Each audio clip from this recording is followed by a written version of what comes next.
Քիմիայի օնլայն պարապմունքների, քիմիա և կենսաբանության վիդեոդասերի, խնդիրների վարժությունների վիդեոլուծումների համար զանգահարել վիդեոյի նկարագրությունում նշված հեռախոսահամարով։ Այս վիդեոյում կխոսենք ատոմամոլեկուլային ուսմունքի մասին։ Լոմոնոսովը ստեղծեց կուռ ատոմամոլեկուլային ուսմունք և առաջինը կիրառեց քիմիայում։ Լոմոնոսովի ատոմամոլեկուլային ուսմունքի էությունը հետևյալն է։ Բոլոր նյութերը կազմված են կորպուսկուլներից։ Լոմոնոսովը անվանում էր դրանց մոլեկուլներ, որոնց միջև գոյություն ունի տարածություն։ Մոլեկուլները կազմված են էլեմենտներից, տարրերից։ Լոմոնոսովը այդպես էր անվանում ատոմները։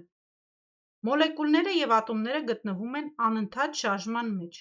Մարմինների ջերմային վիճակը նրանց մասնիկների շարժման արդյունքն է։ Պարզ նյութերի մոլեկուլները կազմված են միատեսակ ատոմներից, բարդ նյութերի մոլեկուլները տարբեր տեսակի ատոմներից։ Օրինակ, երկրորդ տարբերակում մենք ունենք պարզ նյութեր, նույն տեսակի ատոմներն են, երրորդում մենք ունենք բարդ նյութ, տարբեր տեսակի ատոմներից։ Մոլեկուլը տվյալ նյութի ամենափոքր մասնիկն է, որն օժտված է նրա քիմիական հատկություններով։ Մոլեկուլի քիմիական հատկությունները որոշվում են նրա բաղադրությամբ և քիմիական կառուցվածքով։ Այսինքն, եթե մենք մոլեկուլը մարացնենք ատոմների, այդ նյութը այլևս գոյություն ունենալ չի կարող։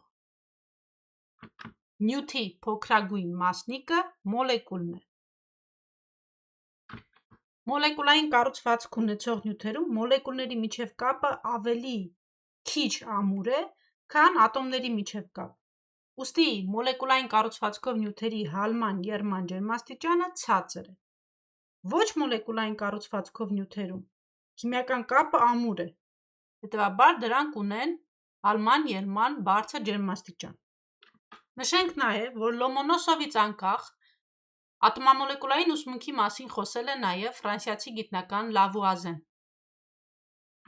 Շարունակությունը կքննարկենք հաջորդ վիդեոյում։